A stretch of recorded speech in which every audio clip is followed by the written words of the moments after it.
Em Lucas, no capítulo 24, coloca para minha versão NVI, verso 49, diz assim: eu envio a vocês a promessa de meu Pai, mas fiquem na cidade de Jerusalém, até serem revestidos do poder do alto. Feche os seus olhos. Deus, é a tua palavra. A tua palavra, ela não precisa de qualquer auxílio humano. Ela é poderosa e ela sempre faz aquilo que ela foi designada a fazer. Mas nessa hora, Senhor, estamos na sua total dependência. O que vamos falar aqui não pode ser apenas teorias e conceitos vazios, ó Pai, mas algo que nos leva a desejar, a experienciar, a viver. E que essas vivências possam transformar as nossas vidas, ó Pai. É o que te pedimos em nome de Jesus. O tema dessa mensagem é fiquem. Vamos repetir? Já? Fiquem. Eu quero falar sobre ficar, no sentido de permanecer, no sentido de manter-se, no sentido de parar e quedar-se. Agora, a verdade é que a geração que a gente está inserido é uma geração que tem dificuldade de entender o que é parar, de entender o que é permanecer. Porque hoje a geração é uma geração que se move na velocidade da era digital. É uma geração que se move na velocidade do mundo digitalizado. Essa semana eu ouvi a seguinte expressão, e eu achei muito pertinente: minha avó plantou para comer. E como foi ministrado aqui, existe um processo de espera. Existe um tempo entre a semeadura e a colheita. Os nossos avós, eles precisaram esperar para comer. Mas a minha mãe, ela já foi ao mercado e comprou. Então o processo de tempo foi reduzido. Mas hoje os meus filhos, quando querem comer alguma coisa, eles pegam o telefone e pedem. Consegue ver a dificuldade dessa igreja de hoje entender o que é ficar, o que é permanecer? Porque é uma geração que foi treinada a ser multitarefas, multifacetados, sabe? Fomos treinados a sermos polivalentes. Fomos treinados, estamos sendo treinados a viver o agora e o já. É a geração do imediatismo. É a geração que não consegue esperar mais um tempo para cozer a comida. Tudo tem que ser na velocidade do fast food.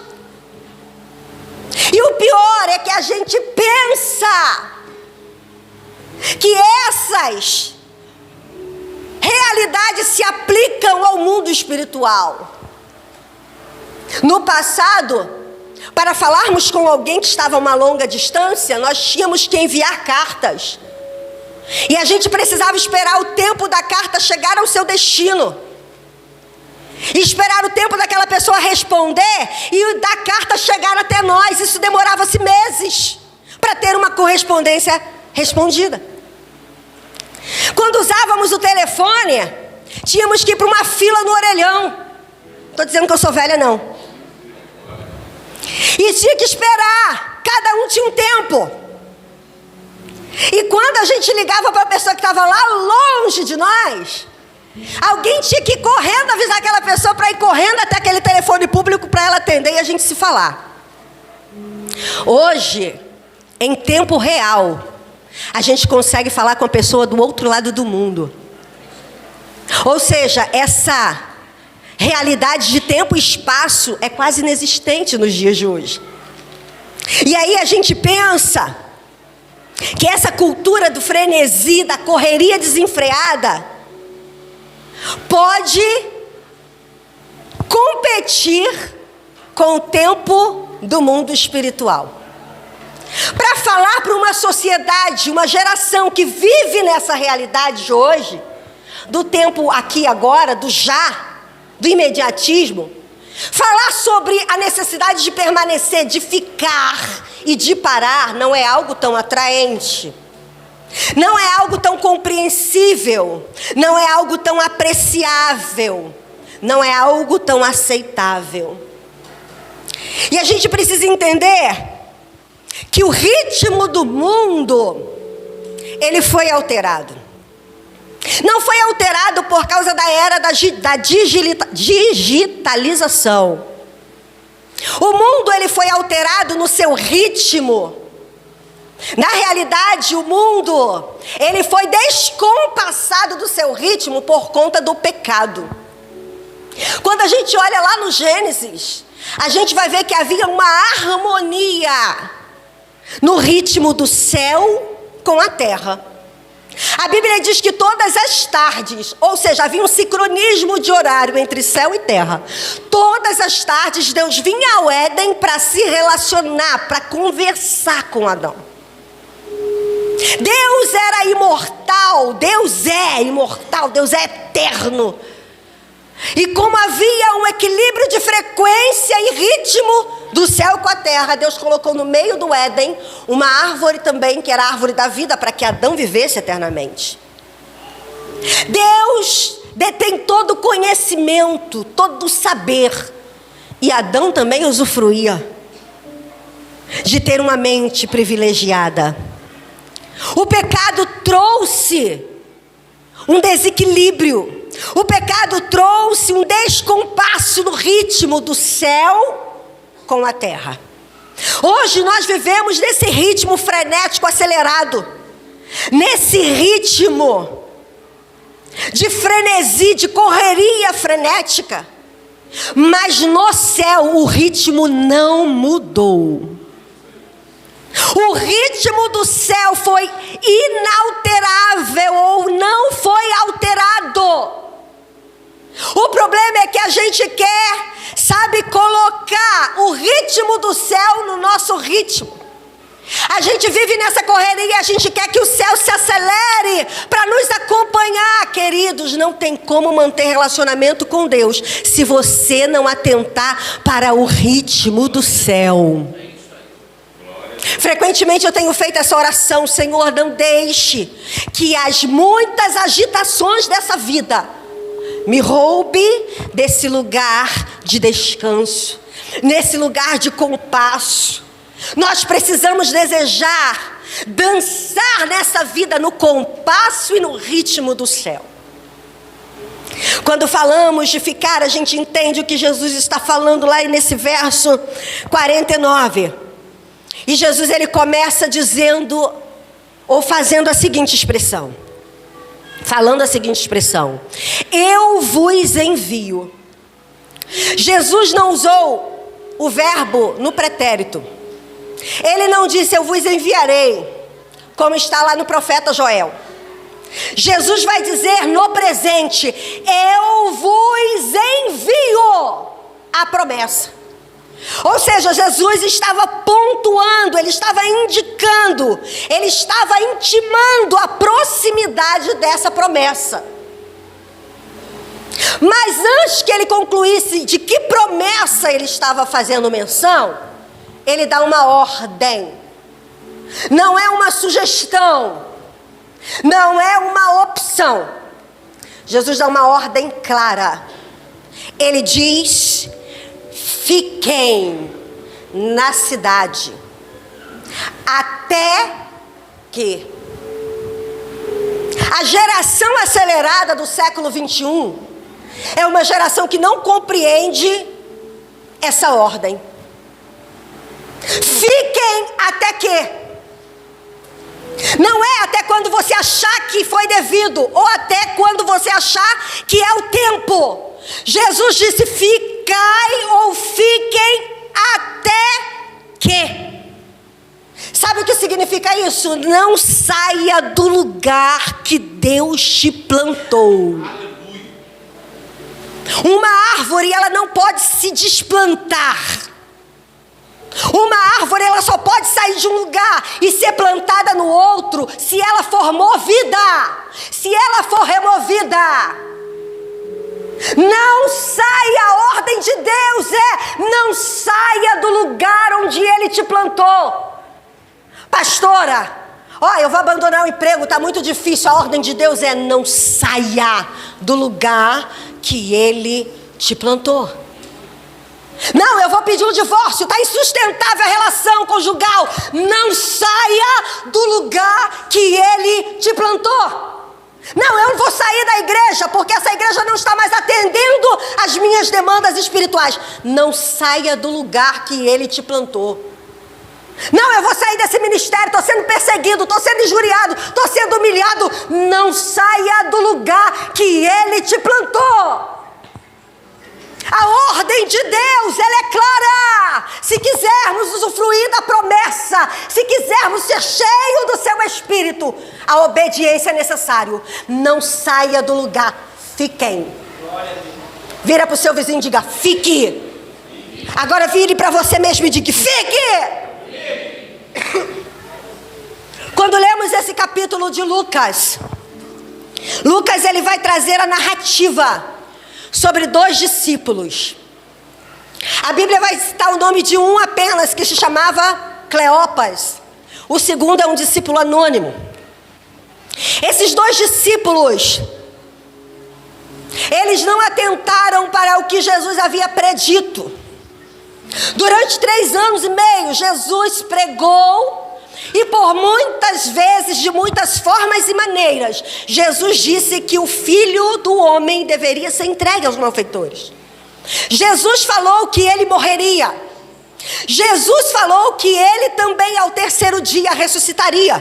Na ocasião que Ele entra no templo e que Ele quebra a mesa lá de todos aqueles cambistas que lá estavam, Jesus dá uma palavra profética e diz que um templo se levantaria em 3 dias. Jesus estava dizendo, não era aquele templo, mas acerca de si mesmo.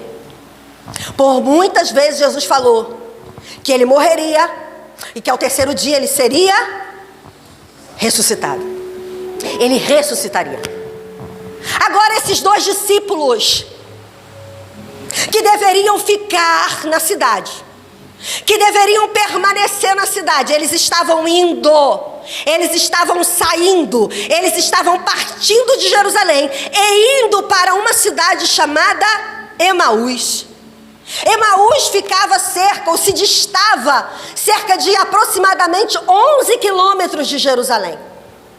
E eles estavam indo para Emaús, mesmo sabedores das últimas notícias. Gente, preste atenção. Jesus em um dado momento chega perto deles e eles vão narrar.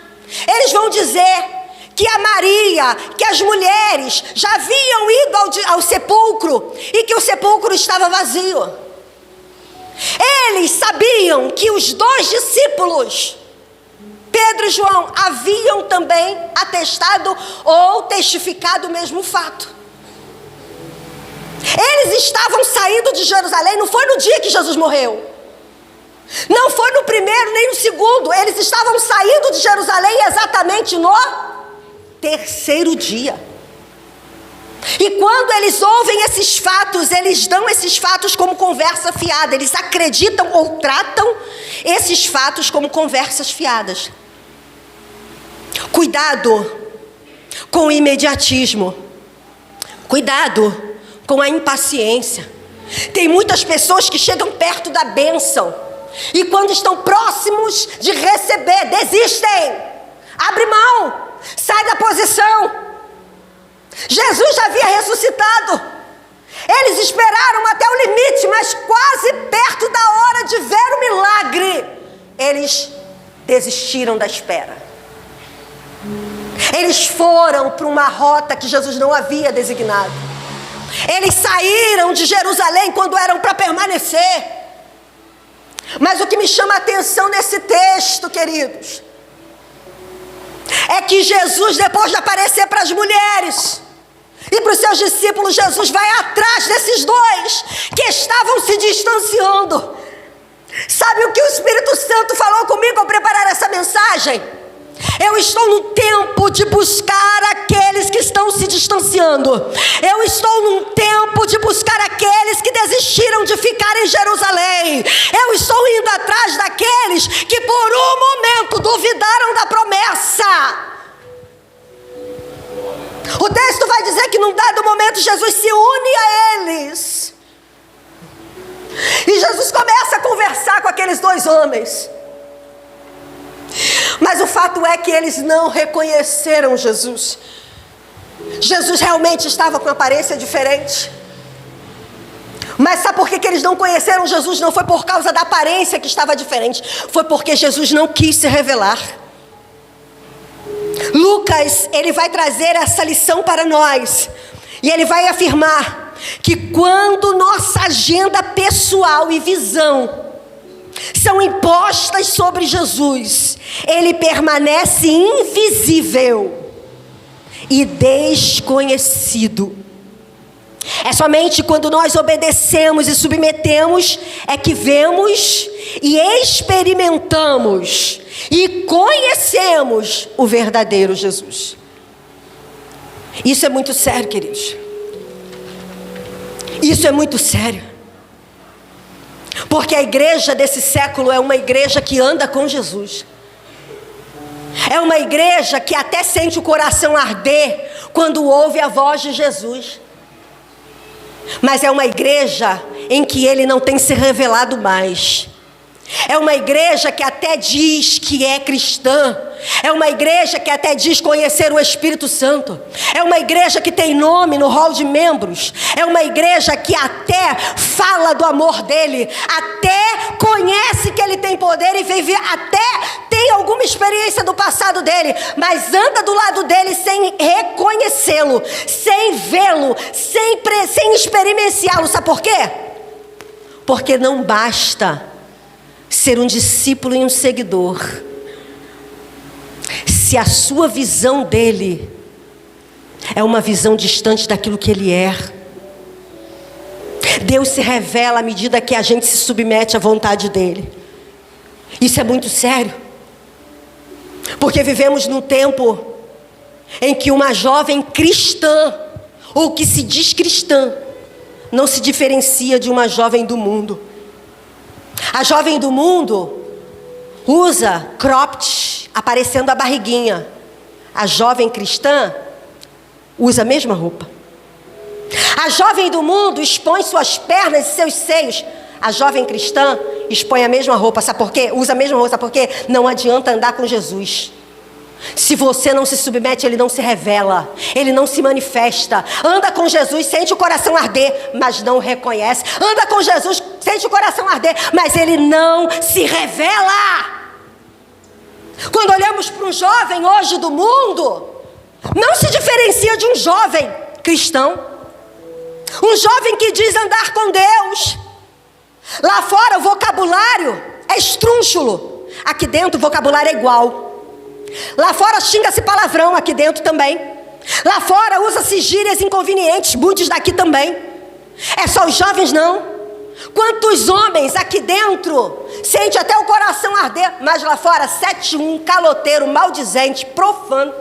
Quantas mulheres aqui dentro diz ser: não, eu ando com Jesus, meu nome está lá no hall de membro, sou ministra de louvor, sou líder de célula, sou pastora. Pois é, anda com Jesus, sente o coração arder, não tem vida transformada. Sabe por quê? Jesus não se revela a qualquer um. Aí o texto diz que esses discípulos andaram uma longa distância sem reconhecer Jesus. Ei, tem muita gente andando sem viver, muita gente andando sem conhecer. Pessoas que diz ser, parece até ser, mas não é. Sabe por quê? Porque o que revela, o que muda a nossa vida, o que transforma é quando ele se revela a nós. Nós vamos ver que aqueles discípulos chegam a seu destino. Quando eles chegam próximo à cidade de Emaús, eles fazem um pedido. Eles fazem um clamor. E é esse o clamor que deve reger o coração da igreja do século 21. Aqueles discípulos chegam próximo à cidade. Quando eles vão entrar para o caminho da cidade, Jesus simula que vai mais adiante. E aqueles homens fazem um pedido. E é esse o pedido que o Espírito Santo espera de nós. Aqueles homens dizem para Jesus: não vá. Eles não reconheceram, mas diz assim para Jesus: olha, fica com a gente. Fica. Repete, fica. Eles não ficaram quando Jesus mandou ficar. Mas agora no meio do caminho, num caminho distante da rota que Jesus havia estabelecido, eles fazem um pedido. Eles dizem para Jesus: fica, Jesus. Estou falando o nome de Jesus, eles não conheceram. Fica. Fica mais um pouquinho. A noite já está chegando. A tarde já está avançada, o horário já está avançado. Não vai dar tempo de você chegar na outra cidade. Pernoita conosco. Fica conosco. Eu quero dizer uma coisa para você. Talvez você tenha entrado aqui nessa noite e tenha saído do lugar que Deus mandou você estar. Mas a resposta de Deus para mim e para a sua vida está no fato de você e eu clamarmos para que Ele fique conosco. Eles desobedeceram, mas agora Jesus atende. Ele é um Deus de oportunidades. Jesus entra com eles naquela residência. Jesus fica, porque quando a gente deseja por Ele, quando a gente chama por Ele, quando a gente deseja estabelecer com Ele um relacionamento, não apenas um relacionamento sem compromisso, mas um relacionamento em que a nossa alma se aquieta, em que a nossa alma se aquieta, a nossa realidade de vida é transformada. Aqueles homens sentam-se à mesa. E o texto vai dizer que quando Jesus pega o pão, olha, um desconhecido assume o lugar de pessoa mais importante. Só quem tinha autoridade para orar e pegar o pão era o anfitrião. Jesus era um desconhecido, mas ele toma essa postura. Ou dão para Jesus essa oportunidade. E a Bíblia diz que quando ele parte o pão, aqueles discípulos o reconhecem. Não foi por causa do pão que eles reconheceram. Porque quando Jesus multiplica, ou quando Jesus corta o pão ali na ceia, eles não estavam presentes, só os 12.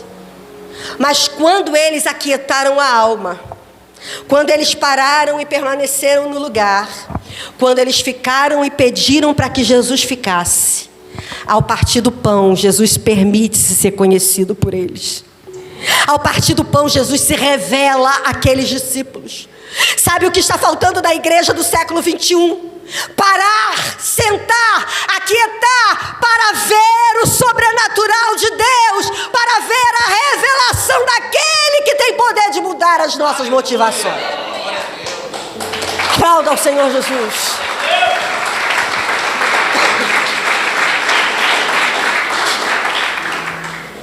Imediatamente Jesus desaparece e eles regressam para Jerusalém. Nós precisamos desejar conhecer Jesus. E aí a gente vai ver aqui nesse texto que Jesus dá uma ordem. Primeiro ponto dessa mensagem: fiquem. E não era ficar em qualquer lugar. Pelas muitas misericórdias, ele ainda vai até Emaús e resgata esses 2 que estavam lá.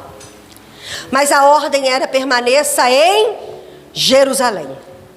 Jerusalém, queridos, não era o melhor lugar de se estar naquele momento.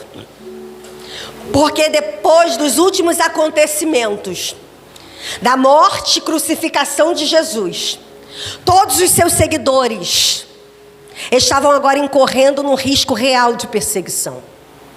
Eles estavam agora incorrendo num risco real de morte.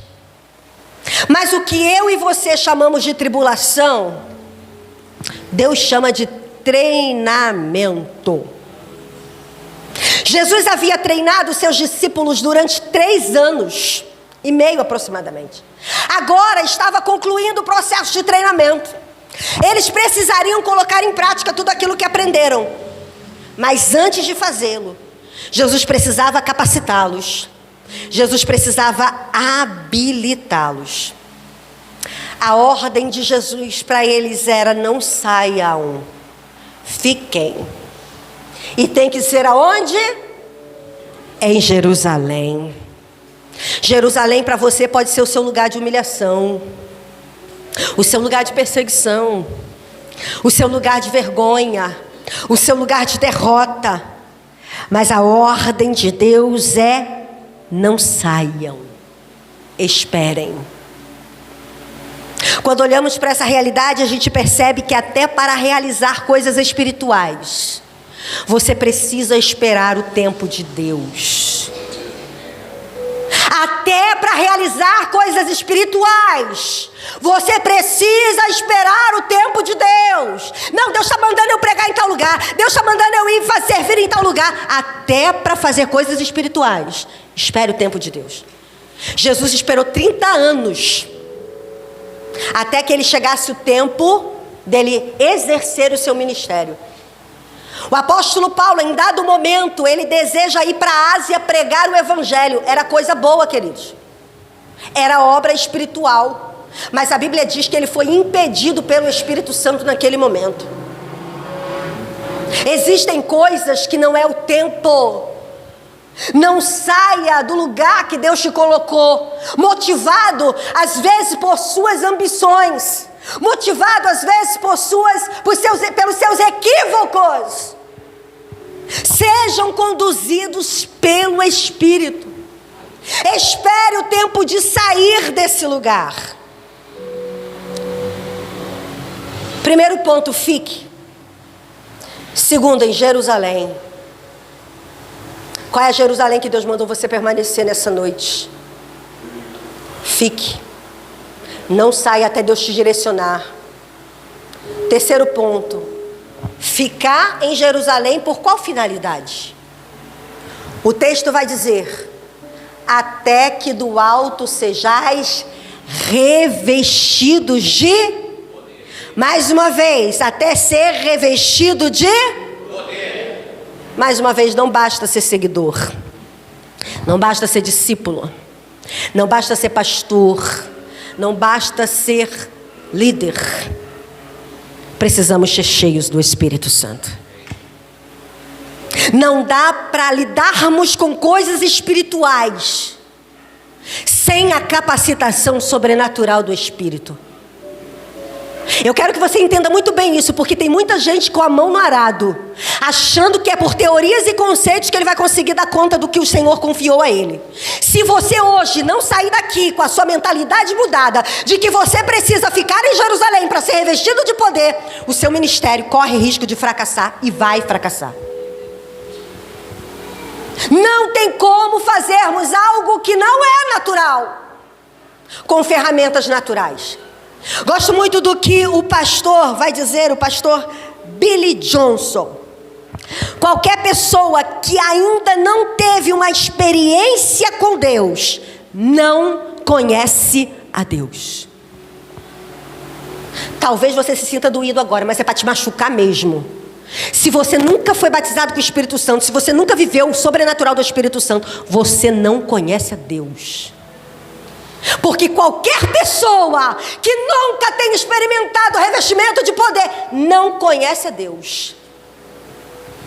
Sabe qual é o problema da nossa cultura? A nossa cultura é uma cultura que castrou os mestres. Hoje eu estava falando com um pastor. Qualquer um consegue um diploma universitário de administração de empresa, sendo ensinado por alguém que nunca teve sua própria empresa. A geração de hoje valoriza conceitos e teorias mais do que a experiência. Eu quero dizer uma coisa para você: no mundo espiritual, teoria e conceito não vale de nada. Você precisa ter experiência com Deus.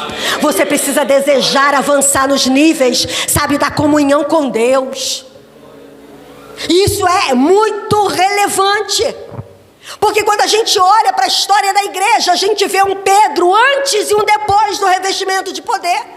O Pedro, antes de ser revestido pelo Espírito Santo, era um composto vacilante. Ora ele defendia a fé, ora ele negava.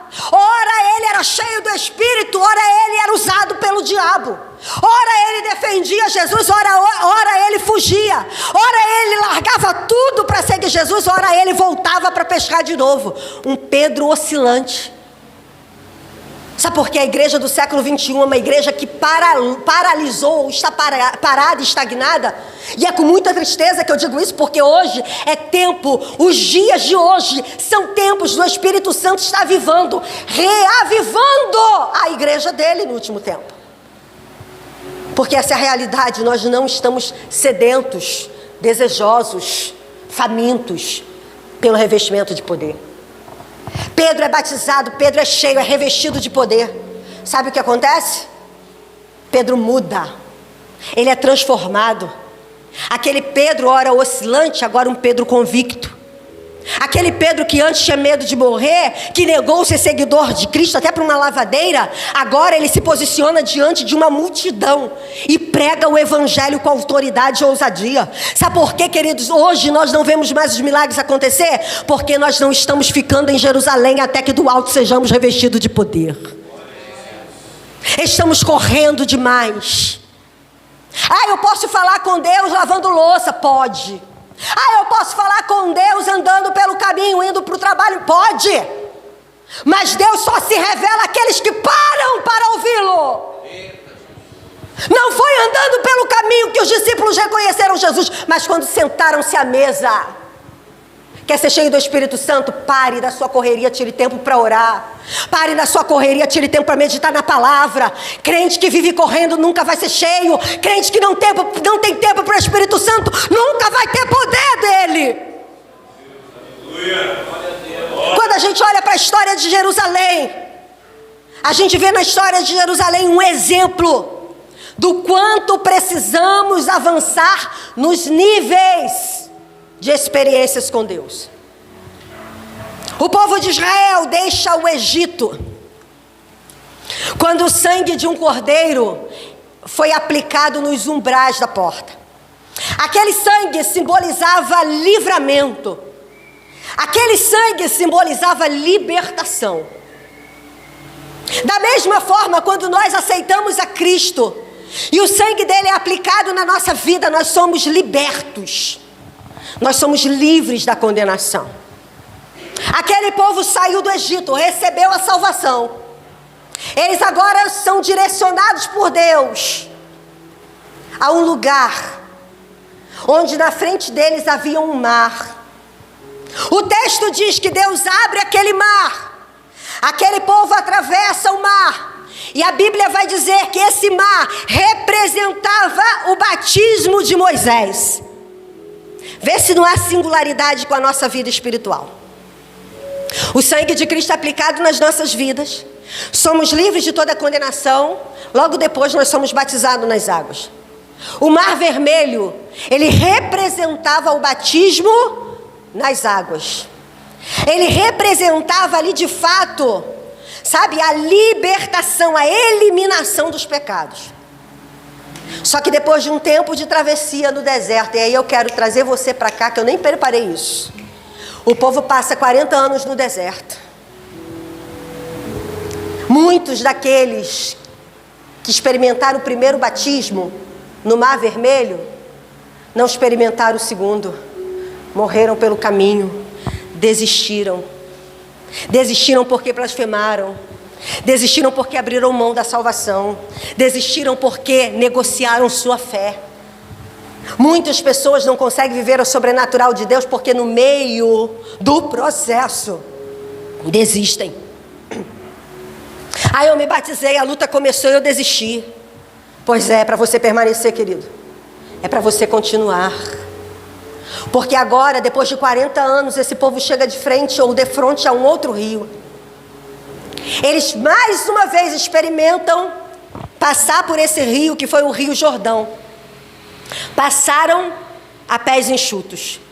Esse rio não mais simbolizava o batismo como símbolo de eliminação de pecados. Esse rio era um rio que estava levando eles a viver um novo estilo de vida.